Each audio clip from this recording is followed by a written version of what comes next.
Hey, what's up guys? Tyler here with Secure Team, and today I'd like to talk about an update as well as some new evidence that very well may help solve one of the most mysterious unsolved cases of the 20th century. That of course is something called the Dyatlov Pass incident. And if you've never heard of this, I actually did a video earlier in 2017. But briefly, just to describe if you haven't heard about this incident, well, it occurred in February of 1959, where 9 experienced hikers who were trekking up through the northern Ural Mountains of what was then the Soviet Union, now Russia, disappeared after something happened during the night that caused the group to tear through their tents and flee the campsite while still dressed in their nighttime clothes, some only wearing socks and underwear. When the investigation first started, they found again that the group's tents were ripped open from the inside as if they were trying to get out and away from something. Some of the hikers were found nearby, while others were discovered nearly 2 kilometers away from the campsite. It took nearly 2 months to find all of the remains of these hikers, and that's where things started to get strange because, well, something occurred that night. And while investigators later determined that some or most had passed due to hypothermia, there were obvious signs that something traumatic had happened, physical signs. And we are talking things such as bone fractures, as well as one team member, a female, who was missing her tongue and eyes.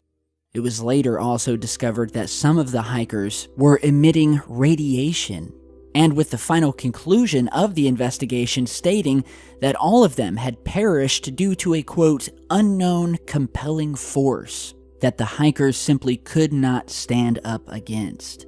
The location where this occurred was later shut down for almost 2 years, and the details of the investigation classified. And since then, there have been numerous theories as to what could have caused this, from an avalanche to hypothermia to infrasound-induced panic, military involvement, some sort of secret testing, or aliens or UFOs, or possibly some sort of strange animal that happened upon the sleeping group of hikers.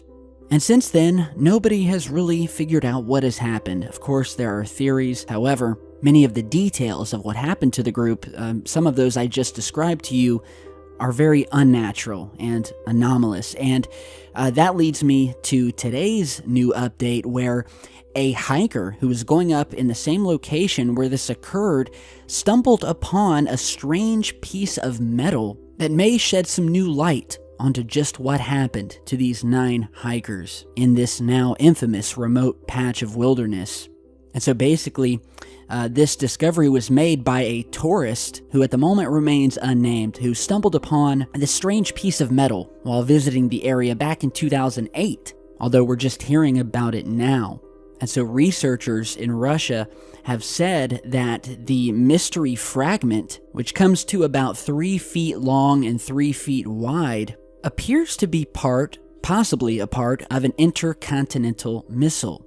And while it does seem strange that this would have anything to do with what happened to those hikers that night, the location with which the piece was found, very remote, in the exact same location where the hikers were, this definitely would lead credence to the theory that what happened to them had something to do with some sort of test that was being done using some sort of secret technology that ultimately caused their demise. And so at the moment, they are running tests on the metal object, and hopefully it'll bring us some more insight into, again, what authorities later concluded to be this irresistible unknown force that came upon these hikers. And even then, something tells me that we still will not know the whole truth. So with that, I'll put some links down below to these stories. You guys tell me what you think. Again, it's one of the most mysterious cases I've ever researched or spoken about on the channel. If you'd like to learn more, some more, in-depth details, I'll put a link to the original video I did about this story, which shows some more graphic images, things of that nature. I didn't want to post them here because the original video was restricted because of it. However, if you want to go and check it out, I'll put a link to it down below as well. So thanks again, guys, for stopping by. Tell me what you think. As always, new videos are in the works, so stay tuned, and I will see you all back in just a bit. Stay safe, guys.